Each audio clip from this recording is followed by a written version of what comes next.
say that you don't really want it with us. Yeah, the sports show.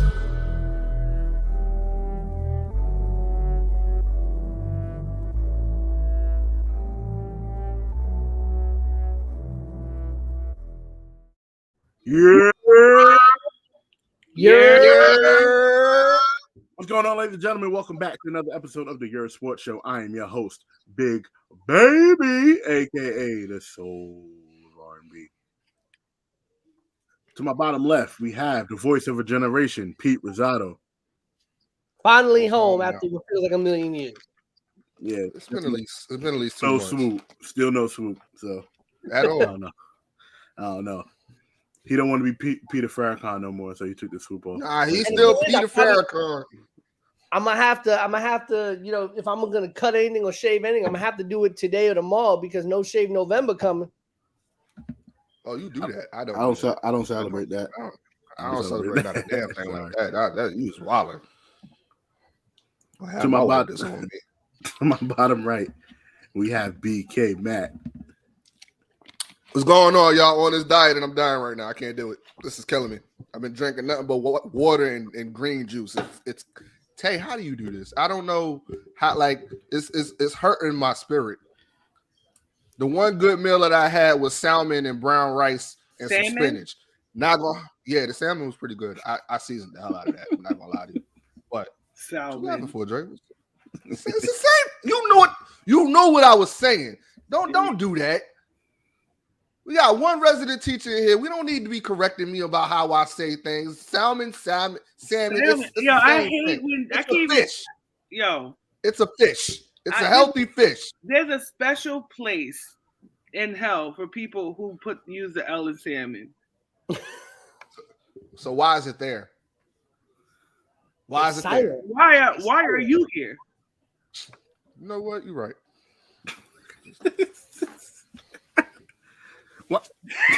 Oh, I forgot. He signed into my account. That's what he signed into the account. I'm over here like, no. What? Like, and to the right, the head of the Yerrr Sports Show table, the reigning defending undisputed champion of the Yerrr Sports Show, and the owner of BK Matt, since he decides he wants to use my shield as to hide behind. Queen Tay, aka 25K Tay. What's going on? What's going on, everybody? I'm not the reigning defending anything. I lost terribly last weekend.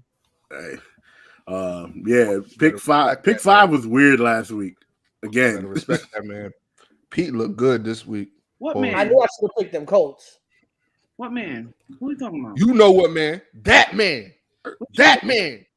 The man that was the MVP last season. That man. We not even talk about it. We not even talk about him yet. I'm talking about him. He wasn't in the pick five. He wasn't in the pick five.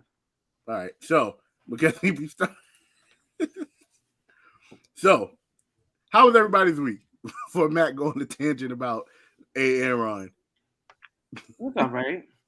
It was all right. Like I said, I would support the Green Bay Packers. You remember, I kept the same energy. I said the moment he invites his family over for Thanksgiving or Christmas, because the Packers, no, I will never let that go. There's something wrong. That's like narcissistic, sociopathic behavior. I think you related to him. I'm really starting to think that. That's the only reason. His family could have owned mine back in the 1700s.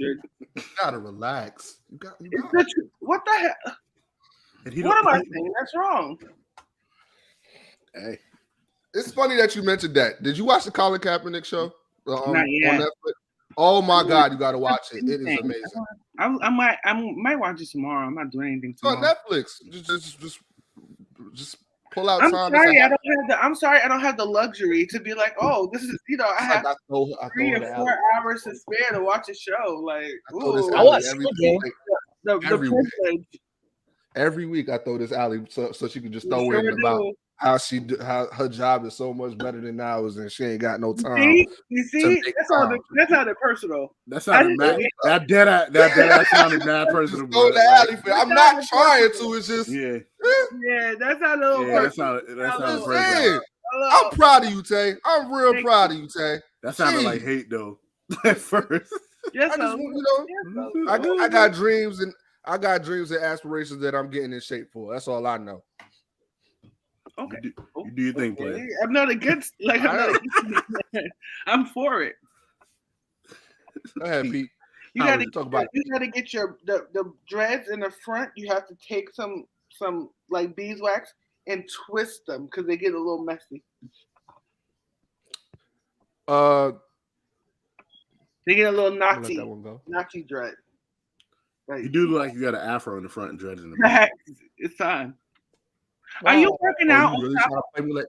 Are you working out on top of dieting? Well, I'm starting back heavy next week. Yeah. All right. Sweet, And man. Pete, you need to get your hair done because your hair looks terrible. I don't know what happened. The part is like all the way over here, and you need to put I like it, like Pete. right there. I like it, Pete. It's like sticking up. Like this whole side here is like sticking up. Yeah, this whole side over here is like popping out. I don't get what it's trying to do, but it's not giving what it's supposed to give. Yeah, it's not laying down the way it's supposed to lay down. It's Maybe because you need to step away from the screen and go wet that because it's distracting. it's nothing I can do. This actually is wet, all You're wet, home. and then brush. You're home. But I'm pretty sure your sink is like so go like this and Like both it's not gonna work. both Trust me. sides. I tried it. I tried it a little earlier, but no, I mean, I definitely do got to get a cut soon. But we're getting to the winter time. So I need the heat. I need the heat in the insulation. More than likely, I would say if I were to get a cut during the winter, it'll more than likely be closer to Christmas time. And considering that I have my show at the beginning of December, I may just end up getting a cut in the beginning of December before we get into the Christmas season. But Y'all terrible. listen, I don't know what you're talking He about. acting like he don't see the chat. It's cool. I suffer from the eczema. Okay, We should start. I know what we should start doing again. Don't worry. Quick hits is So coming you ain't up. gonna correct that, right? What? You ain't gonna correct that. eczema. Eczema? Yeah, I that know. was Thank you, but only you ain't people gonna- from the you ain't that's gonna how you correct know that, you're right? naturally from the hood because only people from the hood say eczema. Yeah. What is eczema? He's like, I know it's but I said it like that. I got the eczema. Eczema. eczema. I'm Like not gonna get out. I say salmon. Don't say that. It sounds like it hurt, bro. Like, yeah. They give me the heebie-jeebies. the heebie-jeeb. What you sneaking in there Y'all eating? gonna You piss cheating on on your me, diet man. Y'all get already? on my nerve. You cheating on your diet already? It might have too much sugar. I'm not happy. No, it don't. What's the grams? It don't. And they listen. We need some wine. Yeah, what's the grams of sugar, player? Per Yeah, serving. 10. Yeah, She had sugar. about 15 of them shits 10. in that. 10 grams per serving. Huh? Per serving? He Lord. He like calculating like Yeah, it's a lot. I ain't telling them shit. so quick hits. Yes, my week was good too, guys. Yeah. I know. I was trying to, but you got me calculating shit. All right, we go to the quick hits while Matt trying to get his math together. I gotta use math and stuff. This is amazing, man. Lord, Pete, you got Let's go. All right, let's rock and roll.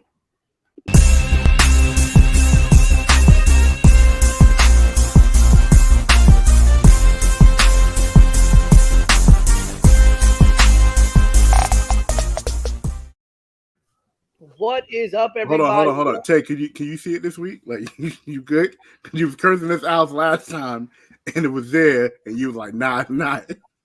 We gotta make sure you good. Like, I ain't heard that music before. You ain't heard the music before? No, that's what Tay said last week. I had I'm no about to idea. say I sent it to you. I sent it to the group chat, and we all agreed on it. Like, how you ain't never I heard it agreed before? too. Yes, No, you that did. was No, you live. You didn't. definitely didn't You send did. it to the group chat. You sent it to me, and I put definitely. it No, I sent it to you and Pete. And Pete So confirmed not, it. so not me. No. You sent In it the to group me. chat. No, you sent In it the to group- me. I You sent it to me, and I put it in the video. First. I put it in the video, and then everybody heard it. You didn't send it to Tay. No, You I didn't send sent it it to to the group. you first, I wasn't. and then I sent it to the group I chat. don't remember. I Because don't Pete recall had to any of confirm it. It's his section. It's his segment. He could have got It's vetoed. He could not. It's his segment. I could have vetoed everything. I do it. See? Go ahead. I'm sorry. Quick hits. Quick hits. All right, ladies and gentlemen, 40 welcome back acres and a mule. That's what I need. to the Halloween edition of Quick Hits. And let's start with some of our smaller stories this week before we get to the big one. Some scary stories coming out of the NFL this week. Deshaun Jackson asking for a trade out of LA after signing a 1-year, $4.5 million deal just this offseason. He's only played 7 games for them, already asking for a trade out. The team has agreed to allow him to look into trade options, and Jackson will not play in their upcoming game against Houston. In the 7 games he's played with LA, he's only caught 8 passes for 221 yards and 1 touchdown. The 15-year veteran looking for something else out of LA. Packers got a big win this week. Who are we talking about? Deshaun Jackson. Oh, oops. I thought you said Deshaun Watson. I'm like, wrong Sean, but we're going to talk about him too. The Packers may have had a great win on Thursday Night Football against the formerly undefeated Arizona Cardinals, but We're not worthy. Did not come out of that game unscathed as they lost both their tight end Robert Tonyan and their kick returner, both with season-ending injuries. Their tight end suffered a torn left ACL, and their kick returner a season-ending knee injury. Both of them out for the rest of the season. So hopefully, this Packers injury report, they were already missing their top 3 wide receivers in that game on Thursday. Randall Cobb played like it was 2015 all over again. And Dak Prescott Aaron Rodgers losing all his family members that he liked, huh? You better stop it. Don't be the voice of doom. Don't do that. That man still pulled off a miracle. I don't want to hear that. You know what? I'm not going to tolerate this no more. Y'all going to stop trying to disrespect. It definitely wasn't a miracle. It was a miracle. Jay, your mic is muted, and your mic is muted. Why was it a miracle? It was an impressive win. I already said last week during our show that I thought they were going to beat the Cardinals this week too. And it wasn't even that impressive because all AJ Green had to do was turn around and catch the ball. Right. But he didn't. It wasn't impressive. You know why? Because he was afraid of that man. That's what it was. He was afraid of that man. You know who the else man that was holding him, man? one that got the pick. That's who he was afraid of. You know who else was afraid of him? Hallmark.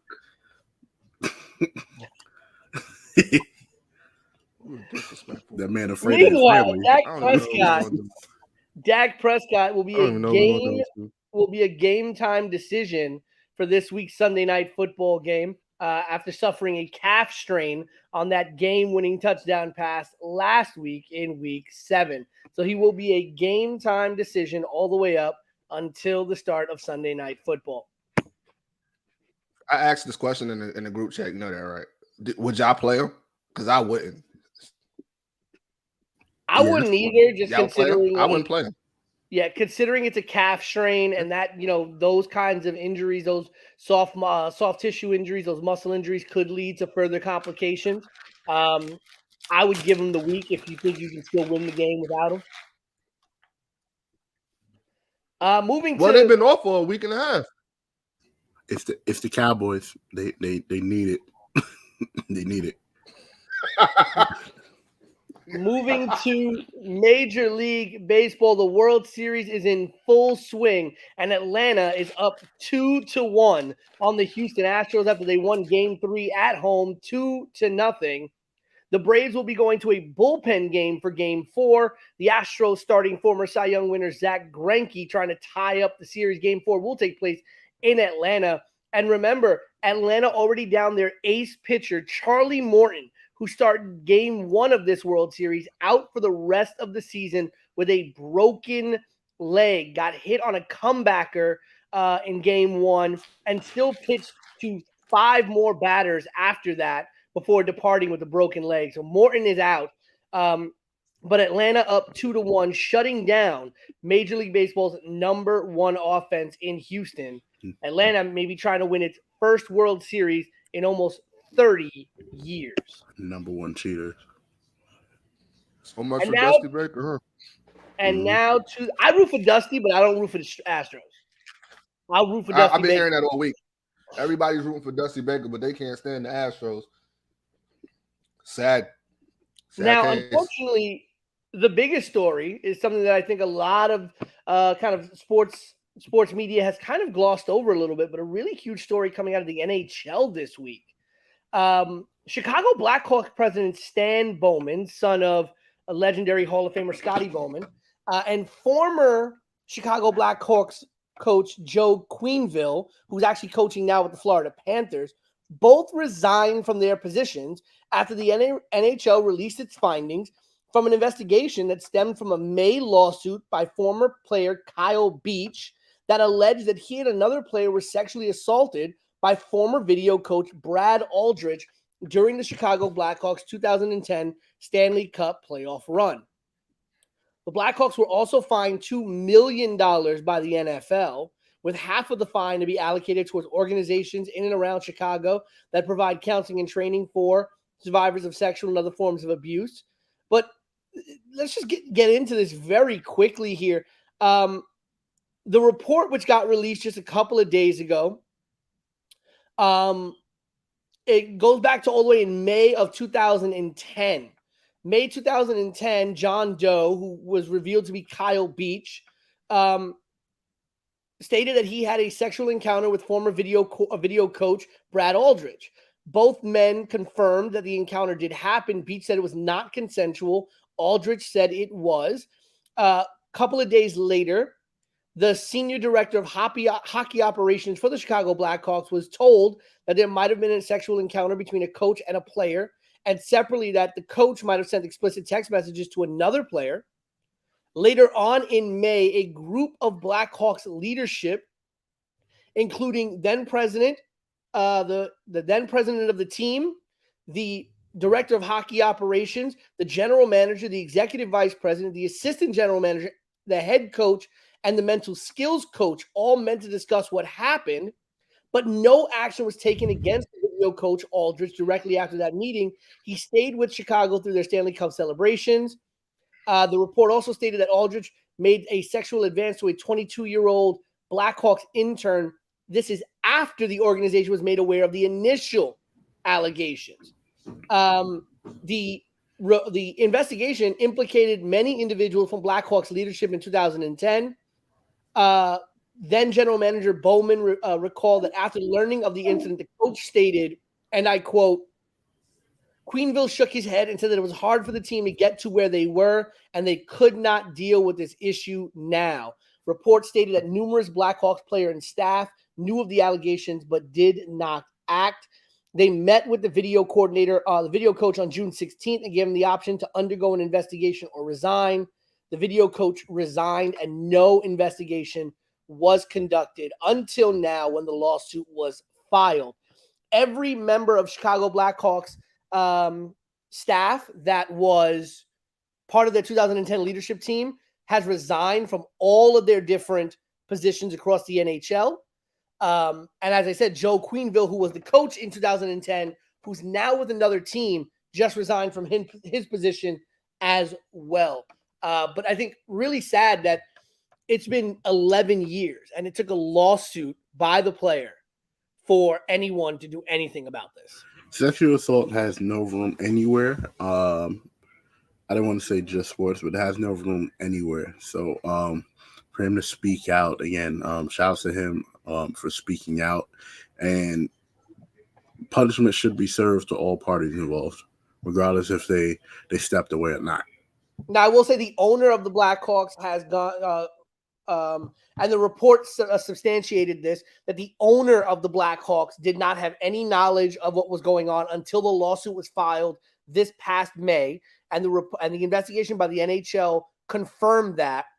The owner of the Blackhawks has come out and said that he will do anything possible to help Kyle Beach, but also has asked for the NHL to remove the name of the video coach from the Stanley Cup trophy.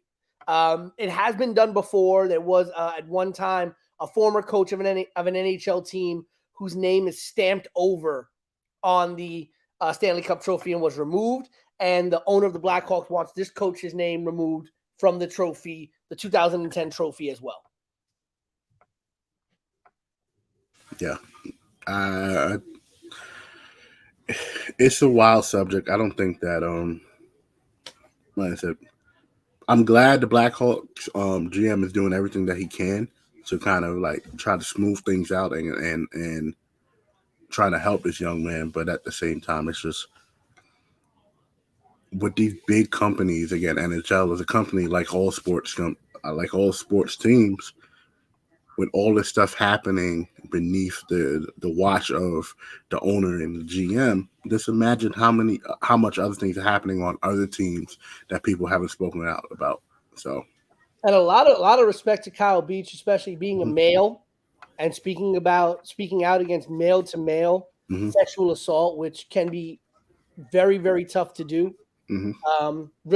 Speaking out about sexual assault, regardless of your sexual orientation or your gender, is a hard thing to do, regardless.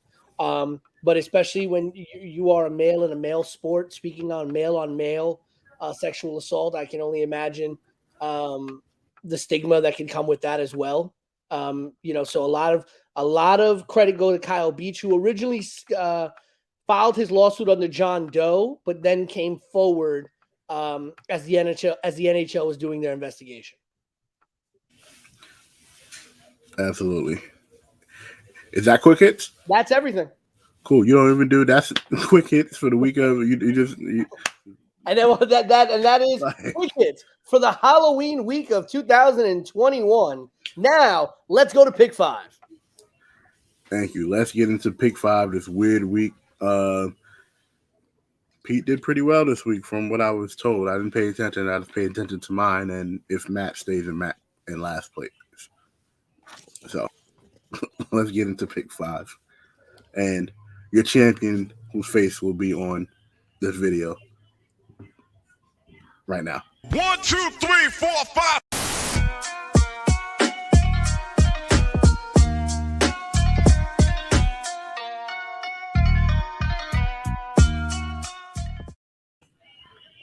Oh, Matt, wait, hold on. Matt, you look upset. Maybe you didn't see it. I'm gonna play it again. I got you. 1, 2, 3, 4, 5.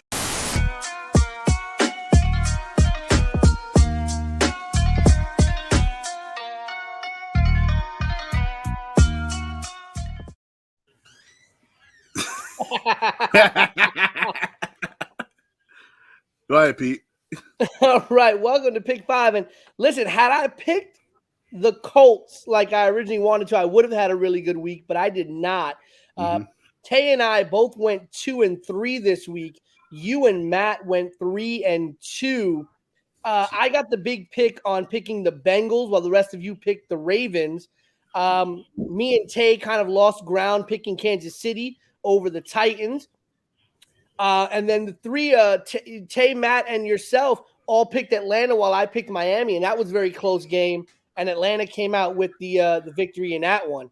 Man, I was watching that game. I'm just like, I can't believe it, bro. I just can't believe it. You know what else I just can't believe? 1, 2, 3, 4, 5.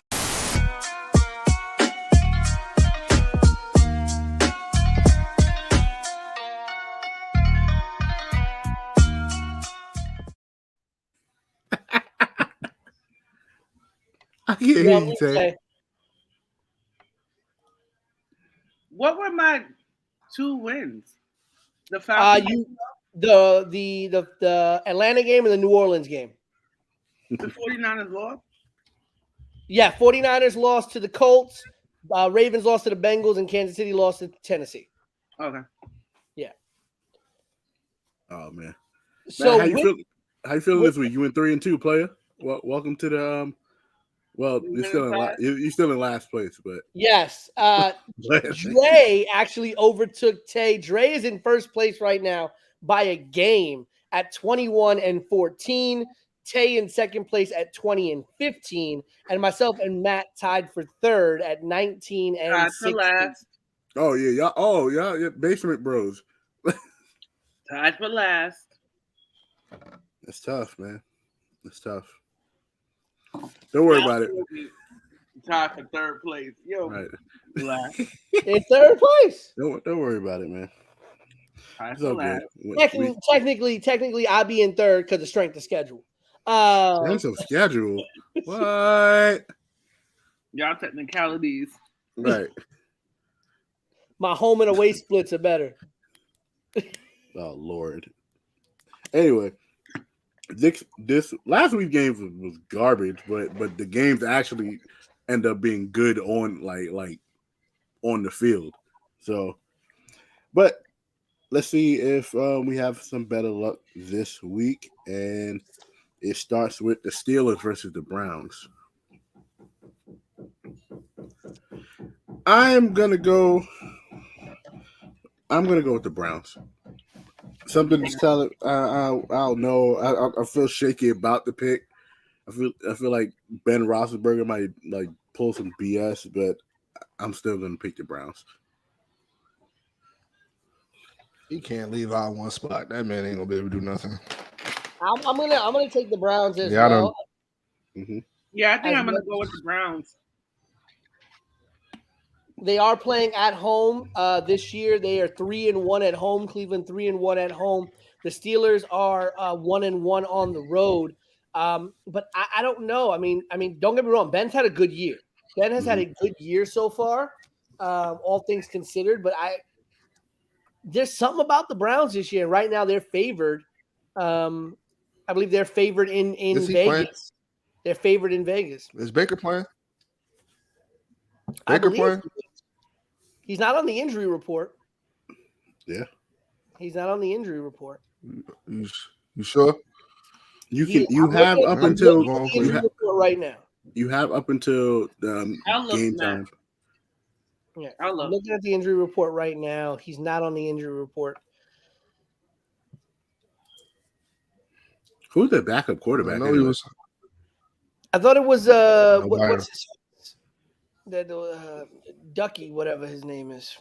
Oh Lord, I hope Baker Mayfield is playing. Yeah, he's the fact playing. that you said whatever his name is means he's not worth mentioning. So therefore, it lives and dies by Baker Mayfield. If they don't have him, playing, then they're not gonna win. But if he's playing, they stand a great chance of winning. They don't pissed off Collins. I'm bugging. So who are you picking? I said Cleveland. Gotcha. Browns all around the table. Patriots, Chargers. Taking the Chargers. I'm taking the Chargers as well. The Patriots haven't shown me anything this year. Yeah, that the only thing they can show me is that they can lose games because they can. I mean, all things said, Mac Jones has played very well. That's what I was about to say. They're showing that they're developing Mac Jones. That's what I'm seeing out of it. They're giving him some stripes under his belt so he can be prepared to take over fully. Mac Jones has thrown for almost 1,800 yards, 9 touchdowns, and 6 interceptions so far. I mean, for a rookie quarterback playing with really nobody to throw to, that's something to be said. I mean, he has not thrown a lot of interceptions. They scored 54 points against the Jets last. Not a lot of interceptions. He's 9 for 6.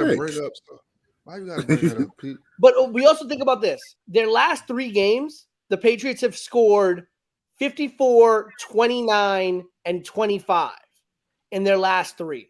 And then prior to that, they scored 17 and 13. So Mac Jones is obviously getting better, turning things on and getting better. And of the last 3 games, their toughest game defensively was against Dallas. No, their last 3 games, I'm saying, was against Dallas. Definitely Dallas. Not Tampa and then Bay. they went to overtime against Dallas 2 weeks ago. So I mean, they haven't really played the greatest of opponents outside of Tampa Bay and Dallas. I mean, they played their other 3 games against New Orleans, Houston, and the Jets. But to be 3-4 and Mac Jones only have 6 interceptions, not too bad for the Patriots there. But I don't trust them against this team. I can't believe you really thought the Jets last week was gonna have a good game against the damn Patriots. Had we not lost Zach Wilson in the second quarter, had we not lost our starting quarterback in the second quarter and had Mike White take over, I definitely think they could have. They The Patriots just showed out. The Jets couldn't do anything without our quarterback. I definitely thought we could have had a good game. I did not expect the blowout. That sounds like a lot of excuses to me. Okay, if you're telling me so, if you lose your starting quarterback, you telling me you just in the second quarter your starting quarterback goes down, are you going to give your team a chance to win that game? Versus the Giants starting quarterback went down during a really important game, and I didn't make no excuses. At that point, you knew they were going to lose, though. There was no way you're going to win that game without Daniel Jones. I mean, there's no way you're going to win the game with Daniel Jones, but that's what I was about to say. How the Jets even won a game this year? I didn't even know who Zach was. We won one game. What you talking about? I had no idea who Zach Wilson was. Legit, he's a rookie. But we all knew this. Well, you should know who quarterbacks. Like, I know who the starting quarterbacks are for obscure teams. Like, I didn't even know who that was, and Matt got to know it because I was like, "Who's?" They're like, Zach injured. Zach Wilson is injured. I'm like, "Who is that?" He was a winning quarterback, everybody would have known his name. No, I mean, and the thing is, like, to be very honest with you, I mean, realistic Jet fans, myself and Matt, we want our team to do well, but realistic Jet fans, we all kind of knew that the team was not going to be great this year. The job this year was developing Zach Wilson. Zach Wilson. You was realistic last week talking about the Patriots. Nah, he just said it was going to be a good game. Wait a minute. You need to tell me that you guys just know that this is just like a rebuilding it. Wasn't that the excuse last year? I know that. In the year before, Matt knows that. The year before that, who doesn't know that? I've been here. Who doesn't know that? I've been hearing like this I didn't start the year saying 2,000 years. Next. How long y'all been rebuilding? Exactly. Look, y'all not rebuilding yet. A true rebuild. This is the first. Oh my God! He said a true rebuild. All right, next game, please. Y'all in the rebuilding stages too. I don't know why y'all talking. Y'all about to lose Evan Ingram. Okay. Like, y'all need a new quarterback. I think we're gonna need a new quarterback. Contenders in the NFC league. But y'all not even contenders in the NFL in general. But y'all still talking like y'all are. Like, y'all was. Let me tell you something. 1 or 2 games, and we're right back in the chase. The NFC East this week. But anyway, this is very true. The NFC. You said the same thing last year. Yeah, but we were. But y'all didn't make the playoffs. Listen, I've come to the conclusion. What does it matter? What does it matter? Y'all didn't. It doesn't matter. We all saw what happened at the end of the year. I've Who come cares? To the you know what? Right. It does. It does Tay matter. will root for Aaron Rodgers before she speaks nice about the Jets. And the Green Bay Packers are my second favorite team. Yeah. Tay will speak nicely about Aaron Rodgers before she says something nice about the Jets. But Tay didn't make her pick official. Who does she have? The Chargers or the Patriots? I said Chargers. I'm not. Okay, I didn't hear it, so I want to make sure I got you. Because you sitting there making excuses for the Jets. You being an empath. He just said what they call it. What these kids call it, a simp. You simping for the Jets, which is pathetic to me. The way that you guys simp for the Jets is pathetic. It's just disrespectful. Just on one. That's what this is. Niners Bears. I want Pete pick the Bears. Pete has not been trashing the Bears this year like he was last year. Because I haven't had many Bears games to pick. No, because they got rid of Mitch Trubisky, that abortion of a quarterback. I can't stand that man. We are not going to sit here and talk about abortions of a quarterback. When the last 5 Jets quarterbacks did nothing for themselves or the team. Come on! What was that? What was that? The guy? He was like a backup quarterback for the Giants, and I was like, wait, he played for the Jets before? He's a black Geno Smith. He's the starting quarterback on the Seahawks. Oh, right. He was on the Giants too, right? Yeah, I think he backed up. I think it was last year.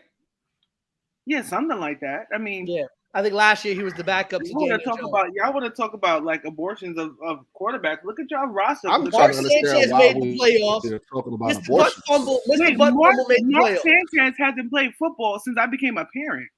But he made the playoffs on multiple occasions. Multiple. Twice. Okay. You asshole. Okay. Twice. Okay. Twice. Okay. You know what? And I'll give it to y'all because y'all made it to the AFC Championship game twice. Right. I will give you that. But then after that, What year was that? Those were the years we had. I think was in high school, I those think. were the years we had LaDainian Tomlinson and Matt Forte and all of that in the backfield. And we had that washed Matt. He had washed Matt Forte. That's why y'all had to get rid of him. and we know, but we had that. We had a really solid, solid Rex Ryan defense and a great offensive line against Sanchez. Then we lost everybody. And Sanchez was terrible. But oh god. Nah, it got real when Revis Island became like Are the we corner talking store. about 2010? Is that what we're doing right now? Please just choose. Are we talking about 2010? I'm taking the 49ers over the Bears. I'm just making sure. I will take the Bears in this game. You know their head coach is out with COVID. So why are people still like getting COVID? Care. Like I don't understand. Like how's that still a thing? It's Kyrie Irving's fault. all right, we'll definitely talk about Kyrie Irving later on now since you brought it up. Well, speak to your partner, Matt. He just lobbing it up all day Matt's today. favorite I just player. wanted to have I I just wanted to have a Vince good Carter show. right now. I just wanted to have a good show. We're having a good, wonderful show, actually. Just wanted to drink we this talking about essential water. abortion in 2010 and like Just over. Mitchell Trubisky. Like what I take Rex Grossman over Mitchell Trubisky. I just can't believe like how blind you guys are. Like you realize like Why you say you guys? I've been trying to get off the subject for like the last 15 minutes. One thing I like about me, one thing I like about myself is that I don't let personal bias skew my opinions. Right? What about Aaron Rodgers? He don't talk to. That's a fact. That's not personal bias. That's a fact. He doesn't talk to his parents. That's weird. I'm sorry. And he only brought the Green Bay for him to have been named. My biggest problem was that he was named tied with Tom Brady as the greatest quarterback of the decade. That was a problem to me. You get what I'm saying? Like that's as you can see, that's where it stemmed from. You get what I'm saying? Because I don't feel like he should have been tied with Tom Brady. He won the same amount of Super Bowls as Ben Roethlisberger and stuff, and you didn't see Big Ben at number one. Like I just thought that was a little wrong. Drew Brees was better. Drew Brees is better. Drew Brees is better than Tom Brady if you want to go as far as skills, yeah. Okay. So, but I don't feel like I just feel like they did a lot of pandering to the political situation between Green Bay and Aaron Rodgers, and I think that's why they tied him for number one at that time. That's when that drama was starting to bud up. You get what I'm saying? And I think the media wanted to play into it to have a better narrative. But there's no other dominant quarterback for the decade of 2000 to 2010 or 2010 to 2019. If you're not talking about Tom Brady, you're talking about Peyton Manning. You wasn't talking about Aaron Rodgers. And that's when my problem started. Period. It's not personal bias. It's not personal. I don't know him. But he don't talk to his parents. And I think that's weird. Bears. Tay, Bears or Niners? Bears. I'm going with the Bears. I might have to go with the Bears too, even though I went with the Bears all last year, man. But the San Francisco 49ers are so underwhelming. Yeah. They're so underwhelming. Like they're 2-4 this year. Bears are 3-4. I thought they would have come out with a little bit more heat when Garoppolo came back. No, they're still the same. I will give them this. They've had a really the way you pronounce that name is Garoppolo, not Garoppolo. It's Garoppolo. Oh, Jimmy G. Oh. I didn't know what you said. They have had a tough schedule. The 49ers. I hate that everybody tells me to relax. Like I hate that. You know, that's what y'all tell to women who is too opinionated. You know that, right? That's not what I do. All right. What you gonna say, Pete? The Niners have had a tough schedule defensively. Their last 4 games, they faced well, maybe not on the defense side, but Green Bay, Seattle, Arizona, Indianapolis. Green Bay has, when all of their wide receivers are healthy, a really great offensive squad. Not that great of a defense, but it's hard to keep up with them offensively when they're firing on all cylinders. Seattle, Arizona, and Indy do have some of the best defenses in the NFL this year. So San Francisco has had a tough schedule. Their easiest game has been against Philly, which they won back on September 19th, and they only won that game 17-11. So, but they have kept pace. They only lost by 2 points to Green Bay. They lost by a touchdown to Seattle. They lost by a touchdown to Arizona, and they lost by 12 points to Indy. So that was their biggest loss so far. So I get you that they've underwhelmed, but they've performed pretty well against some of the better defensive teams in the NFL this year, even in losses. So who you got? I took 49ers. Yeah, thank you. All right. So next game, Saints Bucks. Oh, but you know what? I didn't. Let me get into the kickoff because I don't think the 49ers are gonna lose 5 straight.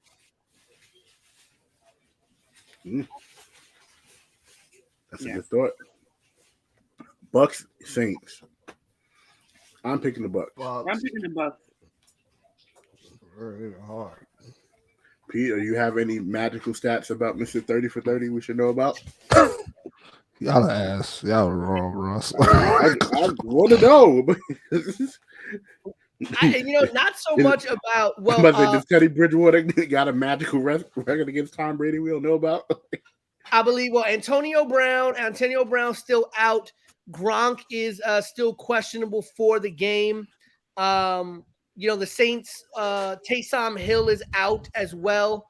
The Saints did make a big trade, bringing back, why am I forgetting his name now? The running back.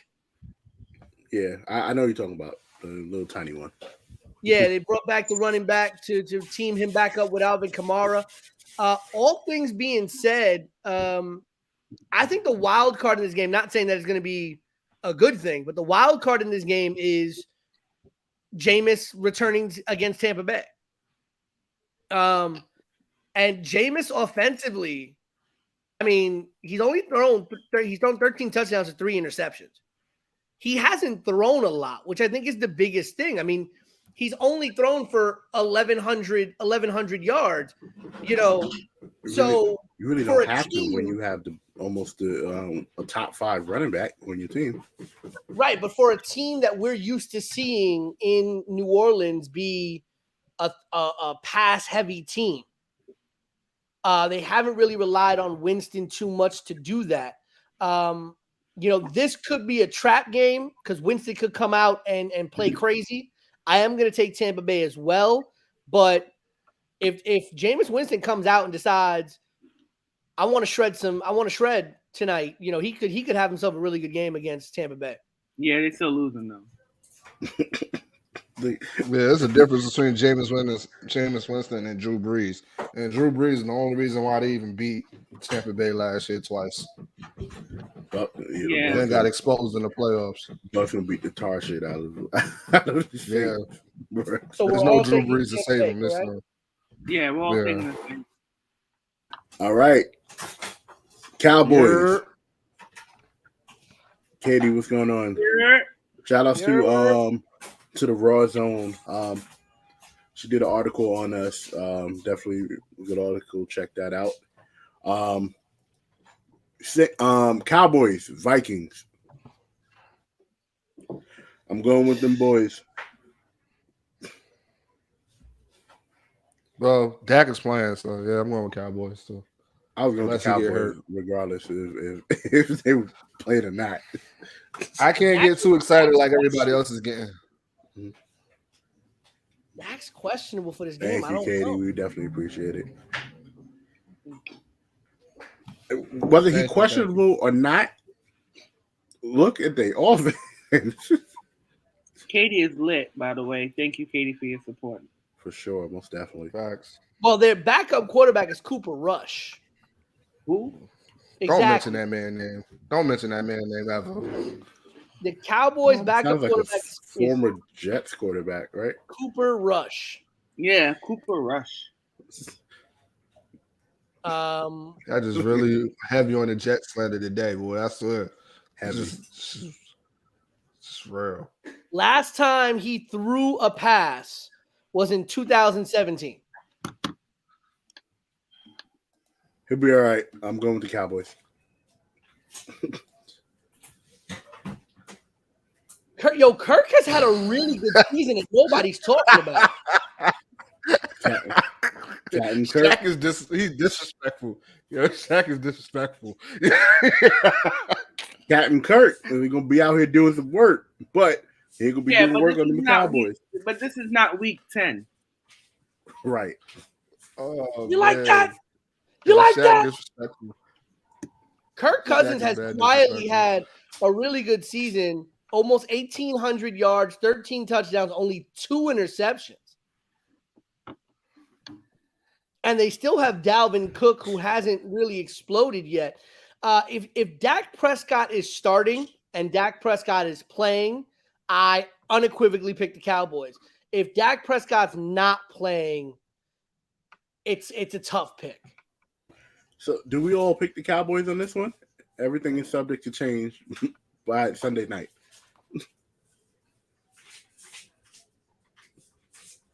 No? Yes? I said, yeah, I'm picking Dallas. And why Shaq not in the fantasy league? He is. I thought he was in the fantasy basketball league. I know he's in fantasy Nah. football. But all right. I think he got mad I beat him last year. And you got mad I beat you this year too. Yeah. You can't beat me, You Pete. getting spanked right now? Yeah, Pete getting work. Yo. But it's like everybody last year everybody underestimated me in the league, and then they were like, "Oh, okay." Okay, let's get into today's topics. Thank you guys so much. I wasn't in the league last year. I don't want to talk about it. I'm not in it this year, so save it for y'all chat. Thank you. Today's topics, Dre. All right. Today's topics are let's get right into. Thank you. Right into.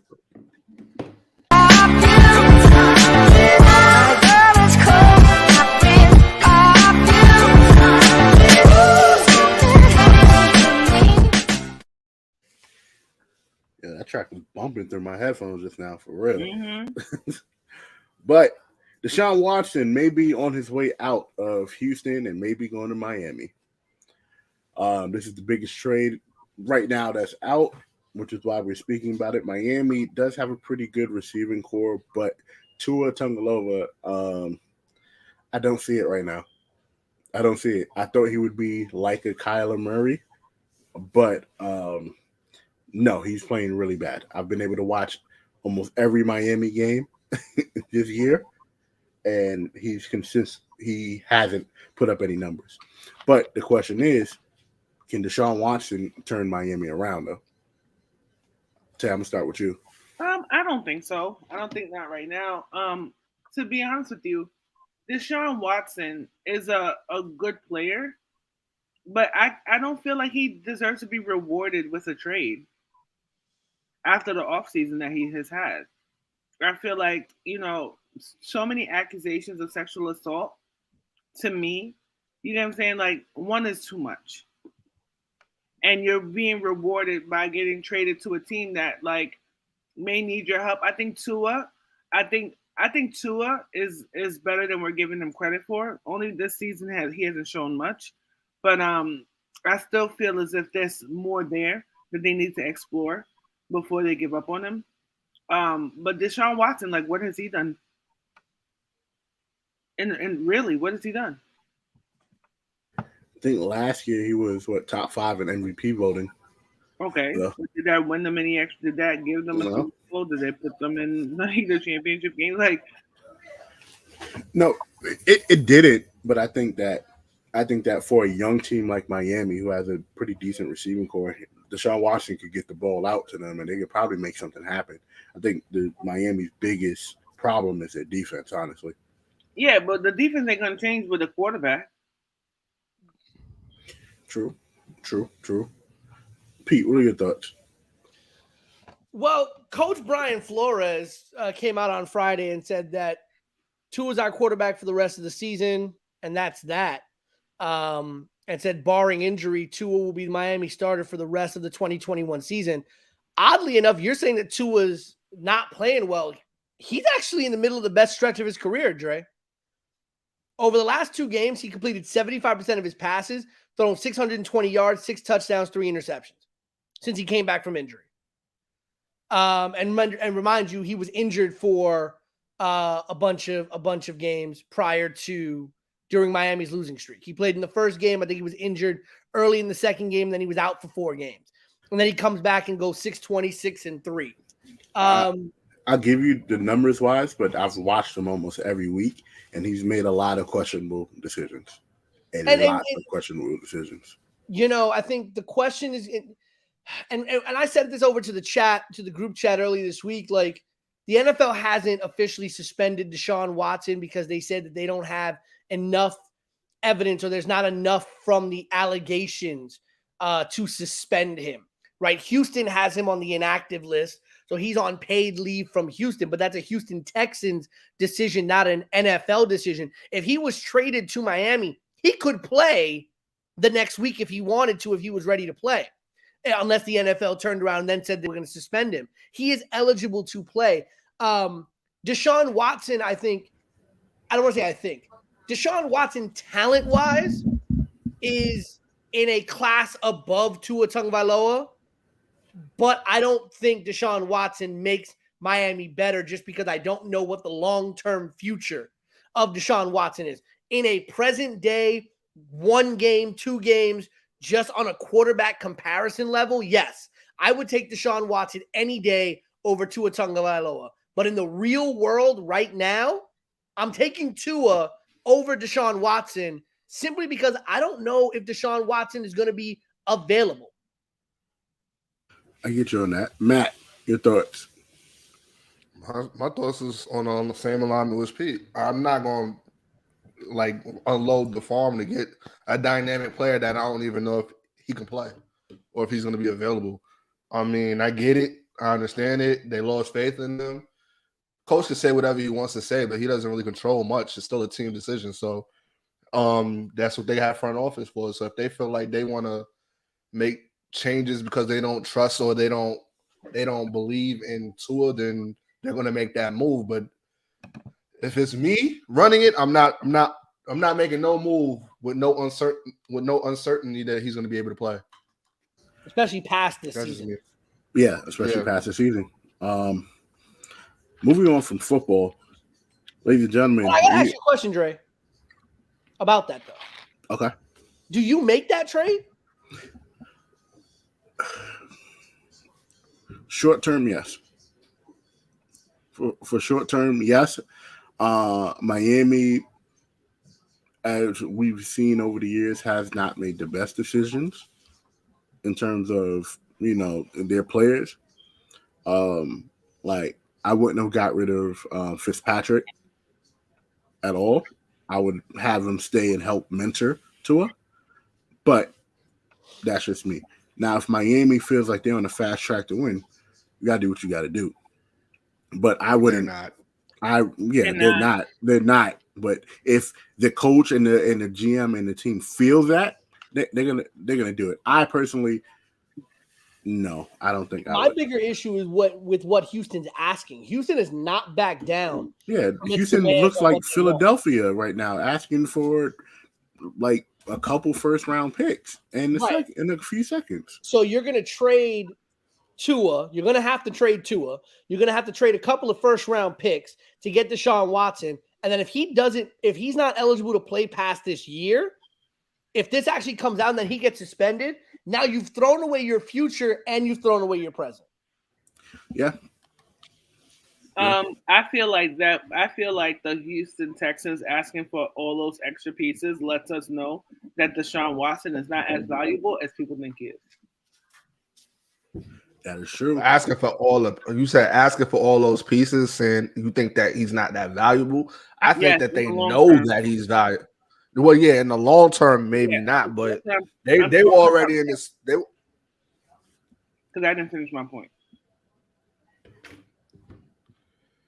What I'm saying is when you're asking for future draft picks, when you're asking for future round picks for Deshaun Watson, I feel as if in the grand scheme of things, what you're getting from Miami is going to be better than what you're giving to them. And I honestly don't feel like Deshaun Watson is going to be eligible next year at all. I don't see it either. But Matt, what were you saying in terms of you feel his value? Matt, I feel like if you're gonna ask for a boatload of things to equal up to the amount of a player, then he is of a certain level of value. But again, it goes back to the point of we do not know what's going to come out of this situation with him. And what is it, 23 women that came out speaking on him? So I mean, you don't know what's going to happen with that. And he's not on that commission. He's not on the Gooden list, so we don't know what's going on with that. It's just all speculation and assumption of what's going to happen with that. So if Miami's going to make that move, again, they're even with Tua, they're still rebuilding. To me, they're not of any value to a playoff run to me, even with Tua there. So giving up people to get him makes no sense, especially if you don't know what's going to happen out of that. But I do think Deshaun Watson is a valuable player if he's able to play. I think the bigger thing is the reason why they're asking for so much is Deshaun Watson's under team control. Deshaun Watson signed a 4-year, $156 million contract. So he is under contract until 2025 unless he decides to opt out of his contract in 2024. He also has a no trade clause too, so he basically can determine where he wants to go and where he doesn't want to go. And so when you're taking a talent, again, when you just look at in a bubble, when you look at the talent of Deshaun Watson, when you look at a quarterback that's that talented under team control, where you don't have to worry about negotiating a new contract or anything like that, for a couple of years, I think they're not, I don't think they're undervaluing him or they don't think he's valuable in terms of the long term as a player. I think they're looking at what they invested in him and what they're going to want back. But I do agree with Tay in the fact that I think Houston knows, like, look, we have no intention of playing him. Yeah, and I think that rounds back up to like Tay was saying in terms of the picks. Well, it's time to start over because Tua, you don't have to resign. You can let Tua go about his business when his deal is up.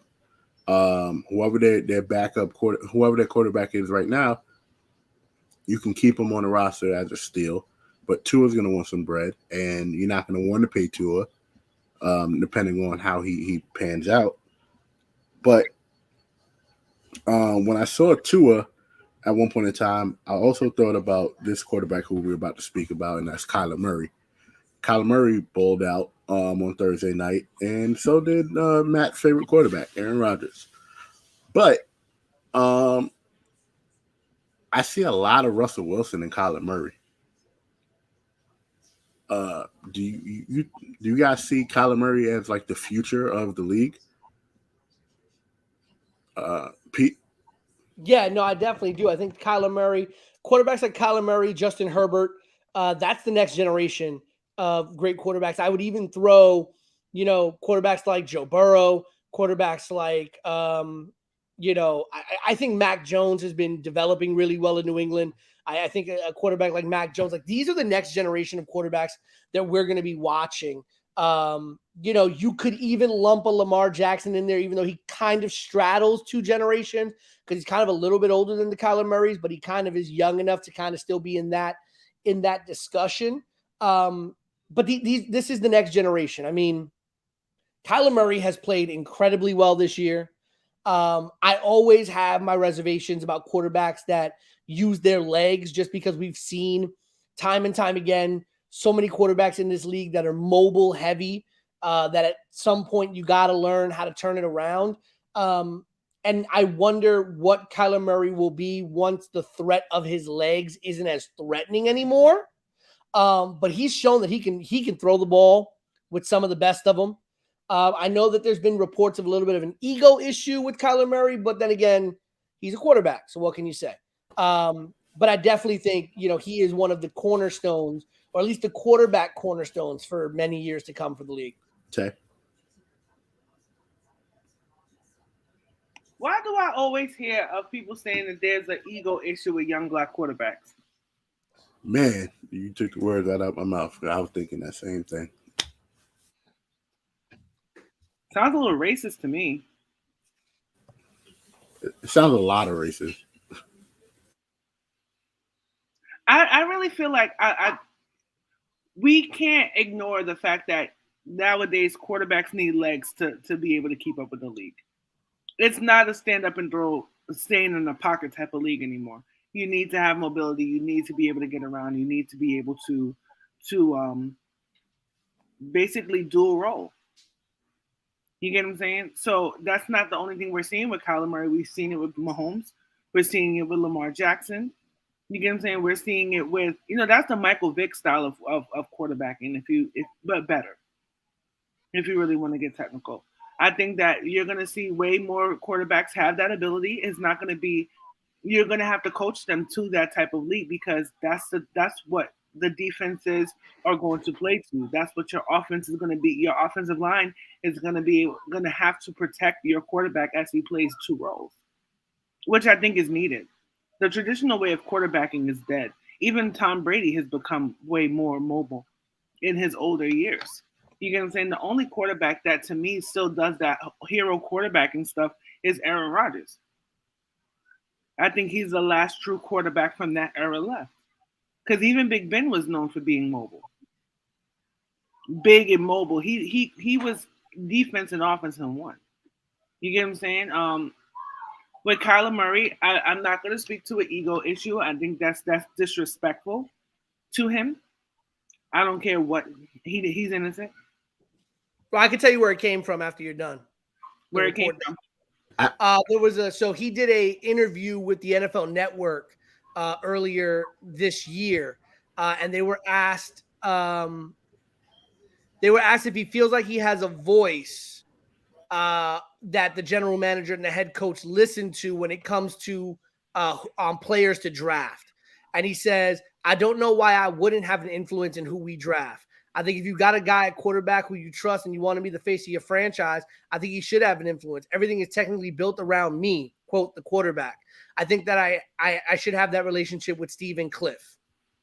There's nothing wrong with what he said.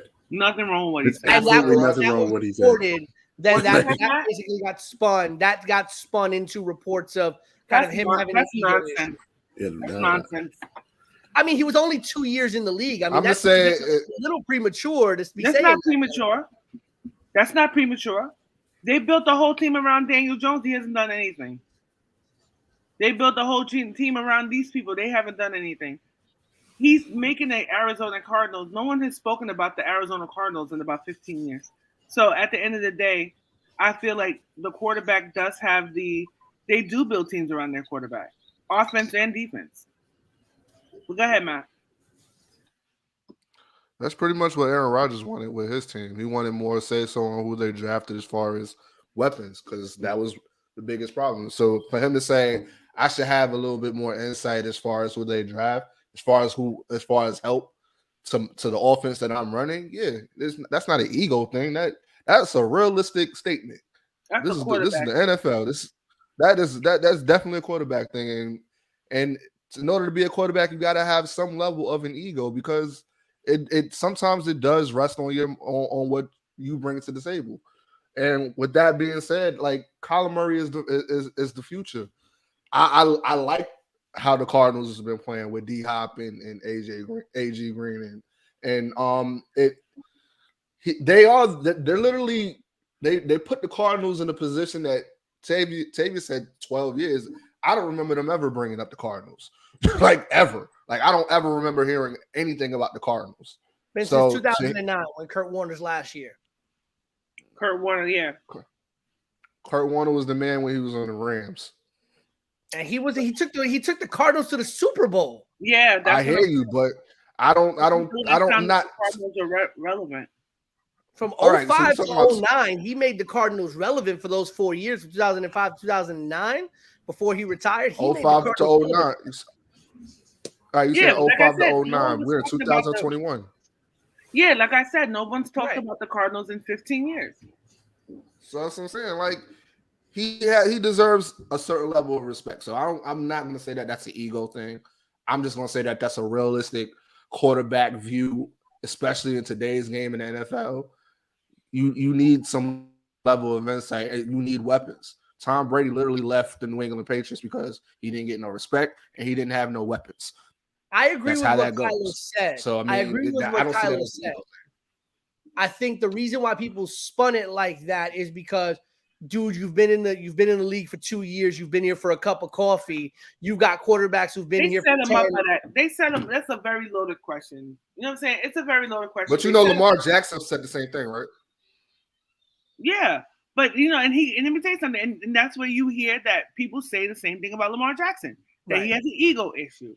You know what I'm saying? The only person you don't really hear that, the only black quarterback you don't hear that about is Russell Wilson, because he's so religious and he's such a family man. You know what I'm saying? Like he's not in that same category of being spoken about. But from the dawn of time, any black quarterback has always had that same reputation added on with him. Michael Vick had it even before the dog atrocity incidents. You get what I'm saying? Michael Vick had them. Lamar Jackson. Dante Culpepper. All of them. All of them. All of them. You don't hear that. You don't hear that about Aaron Rodgers. You don't hear that about Tom Brady. You don't hear that about when they're fighting for the same type of respect for their team. You're like, yeah, you know, he deserves it. I think, and I do agree with what There you're you saying, go. Tay. Mhm. I think a lot of it has to do also with the resume. Because when Tom Brady was asking for say and Aaron Rodgers, everybody's like, well, they've won a Super Bowl for their team. They've taken their team to Super Bowl. They repeatedly take their team to the playoffs. You know, so I think there was that level of like, oh, give it to them because they've done this. I do agree. Honestly, I do agree that MVP Kyler and other quarterbacks should have a say. But I Yeah, think they that's should. kind of why. That's But kind of why. Aaron Rodgers hasn't won a Super Bowl. If you really want to get technical, Aaron Rodgers and the Green Bay Packers have not won a Super Bowl in the better part of a decade either. So Correct. you lose that every year that your team. That Tom Brady is a different story. Even though Tom Brady and the Patriots, they won a championship in what, 2017? So his argument was way more valid. But when you think about it, you know, every year you get put on this greatness pedestal and your team does not win a Super Bowl. You know what I'm saying? You lose So does less. making the playoffs not matter anymore? I think that's an It interesting doesn't matter. Well, here's my thing, right? It doesn't matter in the grand scheme of things, unless you win the chip or or make it to the dance. Absolutely. My opinion on it is you drafted Kyler Murray as high as you did, right?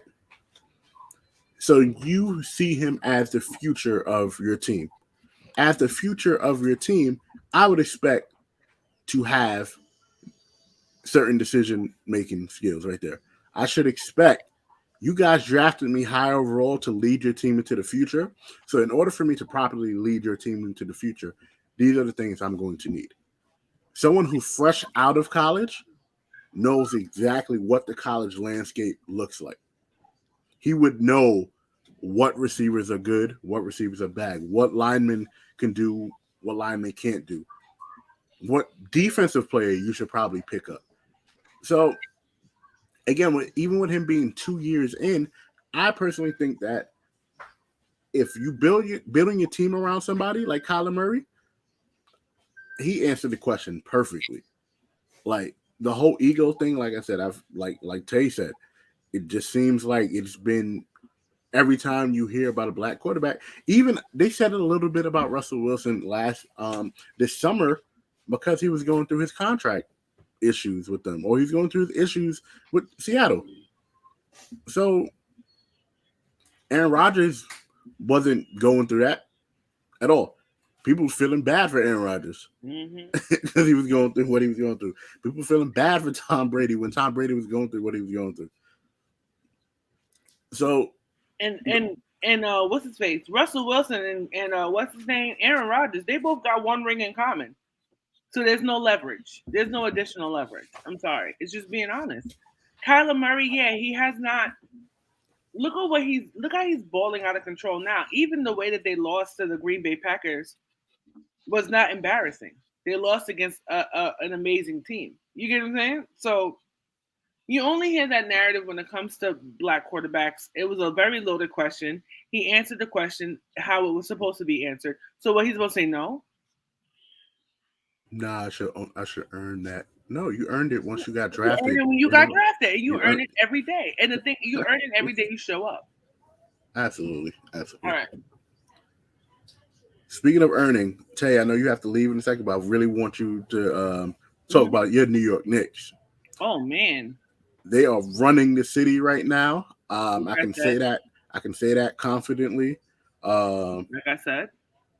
You said it's 1997 all over again. The Packers are good, the Knicks are good, and the Chiefs are bad.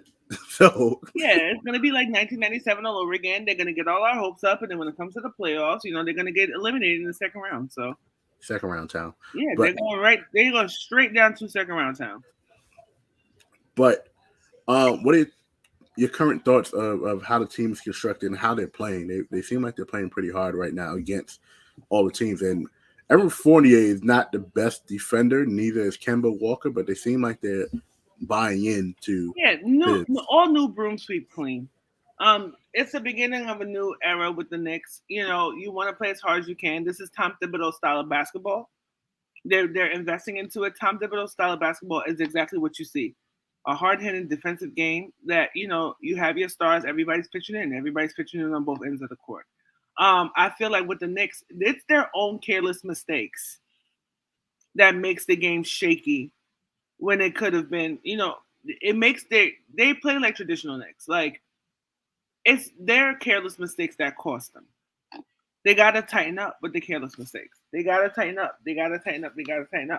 But I think the Knicks are an amazing team. I think they're doing really well. I think that Tom Thibodeau has been what the Knicks need right now. And I think that they're going to do good for the rest of the season. I think Kemba Walker looks great. I think he looks amazing, actually. So we'll see. So my question now that leads to you, Pete, you being the Brooklyn Nets fan.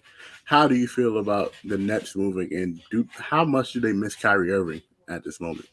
I don't think it's a matter of missing Kyrie Irving. I think it's a matter of the fact that you're depending on Harden, you're depending on Durant to really give you the majority of your points. You got to really get Joe Harris and a lot of these other players involved.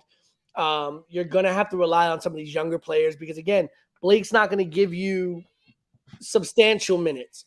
LaMarcus Aldridge is not going to give you substantial minutes. And if you do want them to give you substantial minutes, you have to have it at the end of the season. You don't want it now.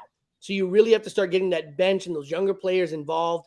And that's going to be the thing. And that's where we kind of run into the issue of like, okay, we don't have a Dinwiddie. We don't have a LeVert. We don't have a Jared Allen anymore. We don't have those younger players that brought that energy.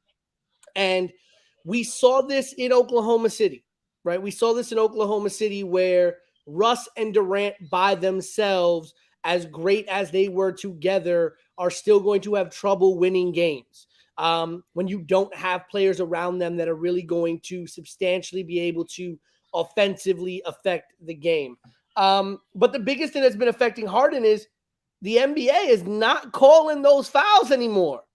And that's what I wanted to get into next. Yeah, their last game was he went to the foul line 16, made 16 free throws. That was the most he's done all season.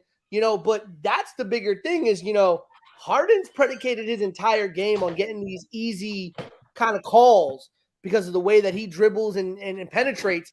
And now the NBA is trying to crack down on that. And you're not getting those calls. So it's like, what do you do then? Finally. So I made a video on this earlier this week. Harden is averaging almost 16 points, 17 points about and those extra points he would give from the free throw line, he's not getting. Over the past 7 to 8 years, he's got an additional 3 points per game from the 3-point line. Plus, he's leading the league in history in terms of 3-point fouls. And flops. And flops, yes. I do want to say to Tay's Knicks, I really love in the way Obi Toppin has developed from year 1 to year 2. He's looked a lot better to start this season. I know a lot of people were writing him off very quickly last year as a bust, but he's really showing that he's committed to development and really looking good. And I really hope Mitchell Robinson stays healthy because he's been looking really good for the Knicks as well. We are one injury away from obscurity, so let's just be happy with what you got. Keep knocking on wood. We one injury away from no round town. I don't like the way that they've been letting the point totals they've been allowing have been high. I mean, they went to 134 against the Celtics. The first Magic game, they held them about the Nets. Held them under 100. The Nets defensively, you knew were going to be porous, and that's the issue. The Nets porous defensively.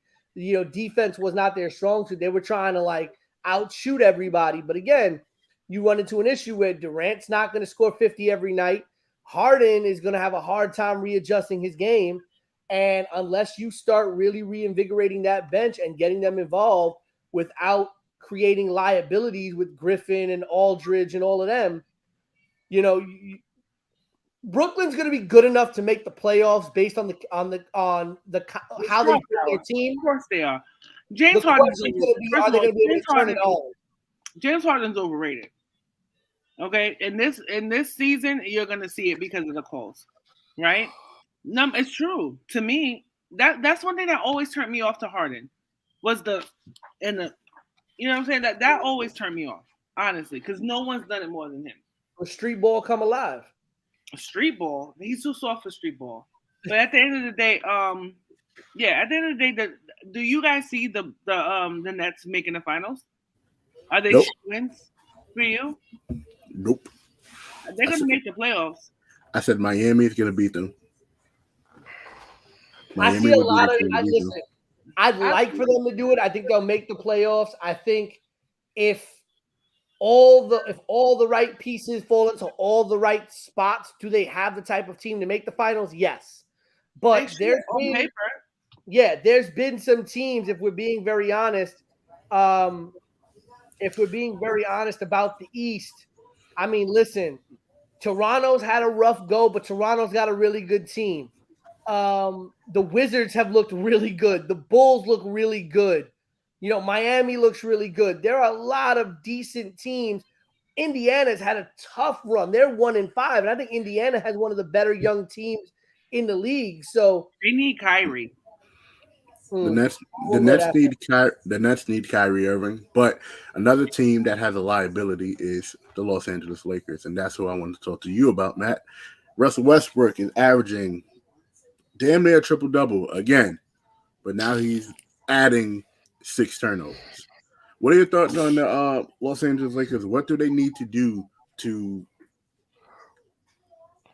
It might be an unpopular opinion. But I think Russell Westbrook needs to come off the bench. I've been saying that. I've been saying this for I don't even know how long Russell Westbrook's been in the league, but I've been saying that man is not a point guard. You can get it. There's more to being a point guard than just getting assists. You have to be able to make smart decisions, have a high basketball IQ, be able to figure out reads, cuts, all of that. There's more to just dumping off a pass by driving the lane and then just hitting the open shooter. There's more to it than just that. And you're starting to see that more and more now because you now have him with 2 perennial superstars who take up the ball the most. And he's trying to find his spot in that situation, and it's just not working. Carmelo found his little niche, even though he kind of looked like Kyle Kuzma the other day when he shot that open air ball 3-point shot. We ain't talking about that. but what I'm saying is Westbrook has to find his spot, and I don't see him being on the floor at the same time with LeBron and Anthony Davis for a long period of time. So it's up to Frank Vogel to try to figure out what teams work on the court. And I don't see him and Rondo being on the court at the same time working. Lord I don't Christ, see him. please no. Yeah. I don't see that working at all. So I don't even know what he was thinking when he made that decision. But 10 turnovers is not going to cut it. You're not going to win a championship with 10 turnovers. You're not beating the Golden State Warriors with 10 turnovers. I really think that, but it's okay for Kevin Durant to win a championship with no defense. With no defense? Oh, the Nets are not winning the championship, but I don't think the Nets were going to win the championship. But and I doubled down on it when I said Miami or the Bucks will be the team that's in the finals this year, and with the Lakers, the Lakers don't got their defense ain't great either. Yeah, but the Lakers don't got no offense. They keep turning the ball over. Miami has the second best point differential. Yeah, Miami has the second best point differential in the league, by the way. Miami outscoring their opponents by 15.2 points per game. The only team better than that is the Jazz, outscoring their opponents. How many games have there been this season? Y'all talking about points 5. differential? It's been 5. No, 5 games. 5 games. I thought 6. All right. Look, these teams are gonna figure it out. You get what I'm saying? Russell Westbrook is a superstar, and anything other than that, yeah, I do agree with you, Matt. It could be an unpopular opinion, but if he comes off the bench, that second unit is deadly. That's what I'm saying. That second unit is deadly, and there's no other first. That second unit is as good as almost anybody else's first unit. Exactly. If Russell Westbrook is leading it, you get what I'm saying? But he has to be willing. I feel like y'all Nets fans have to take accountability for the big bust your team has become. I'm just being honest. It's not even just with Kyrie. I'm not even going to touch on that situation. He's needed more than he's hated right now. Period. Yeah. Well, it's bigger than just Kyrie. We got, like I said, I didn't get to speak for the Nets. I'm not saying that they don't or they do, but they need bigs too. And you mentioned Milwaukee, and you mentioned Miami. Bam and Giannis and Brook Lopez, they're gonna have their way with Nick Claxton. He can't hold them. And you can only put so much pressure on Blake Griffin, LaMarcus Aldridge, and Paul Millsap. There's only but so much they can do because they're up there in age, in a sense. So I mean, it goes hand in hand. They're getting they have looks. Joe Harris ain't hitting his shots. He's looking worse than he looked in the playoffs, and it's showing. James Harden's not hitting his shots. He's too busy looking for a call. He got blessed with what 17 and 19 attempts last night, but you're not going to always get that. You got to start playing bully ball. That's what was working for you in the beginning of the stages of your career. You got to start playing bully ball. You can't keep looking for the guy to get to the line. And it's not, and that call is not just affecting James Harden. It's affecting Joel Embiid. It's affecting Devin Booker. It's affecting what's his name? Can't think of his damn name. Trey. Well, it ain't really it's not affecting Trey. It's not affecting Steph at all. Steph is still averaging freaking 30. This is the same issue that we spoke about last year. Like the Nets have no interior defense, and all of their interior. Yeah, and all the interior guys are older. And that's the thing. That was the biggest issue. Even last year when they were thinking about making the Harden trade, I said, I'd be willing to give up everybody except for Jared Allen. Why? Because he gives us a young body down low that can actually bang and get rebounds. But that's the biggest issue. The Nets are going to have to make a trade to get some interior defense and a young interior player. And the league knows that that's what they need. They're good on the outside. I like Patty Mills on that team. I like James Harden. I like Durant. I like the players they have on the wings. I like that. But that power for that 4 and that 5 spot, that's their biggest issue. And the one issue you have with not having Kyrie, and this is the only issue, is you can't slide Durant down to the 4. You can't slide Durant down to the 4 because if you have Kyrie, you go Kyrie, Harden at the 1 and the 2, Harris at the 3, Durant at the 4, and then you have somebody at the 5. But without having Kyrie on there, you can't do that. So it becomes a question of you either bring Kyrie back, you go to a new point guard setup where you can still slide Durant down to the 4, or you upgrade your power forward and center spot to get players who can actually get you the minutes and time that you need down there. I agree. They need bigs because they're getting killed on boards. That's just what it is. They're getting killed on boards. Yeah. Even though, like Tay said, it's only 5 to 6 games. It is early, but sometimes these trends start. These teams start moving in certain trends, but these veteran teams will eventually figure it out. And some of these teams, like Charlotte, that's doing amazing, will probably bottom out at some point in time. But shout out to the Job Chase Network. Shout out to us here at the Yerrr Sports Show. We raised almost how much have we raised? Almost $1,000 for a year for a cure. Amazing. Wow, our first year doing it, and we will continue to do it on and on and on. So again, shout out to us at the Yerrr Sports Show. Shout out to Queen Tay for this was her. This is her. We don't push this without her. She's the brainchild behind this, so shout out to Queen Tay. No, shout out to you because you took it further, but I really gotta go. All right. So for the voice of a generation, Pete Rosado, for BK Matt, who's finally not peeing on the mic like he did last time. That's a whole nother story, guys. For the Queen, 7K Tay, 25K Tay. I dropped some dimes on you. It is your boy Big Baby signing off. Peace.